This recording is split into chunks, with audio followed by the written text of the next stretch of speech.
In here, we're about emotional product.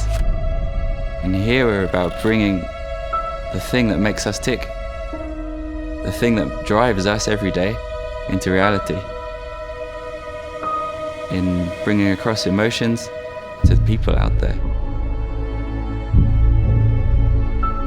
I've always been obsessed with motorcycles, and coming here is basically like being a kid all over again and being able to play out your best fantasies.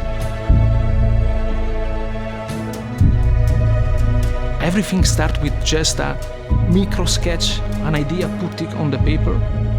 As a designer, it's everything you are putting in that sketch.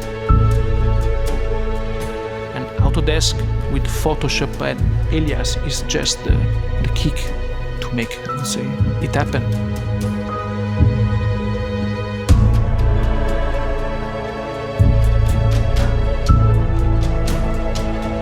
At KISKA, we don't just design the products, we design the brand around them, we design the world around them, we design the experience, and we design desire.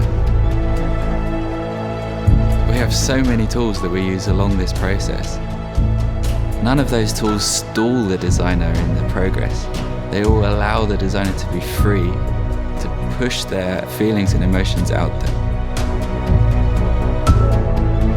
With the Husqvarna story, we had something truly unique. This whole thing grew out of a passion to do something completely different.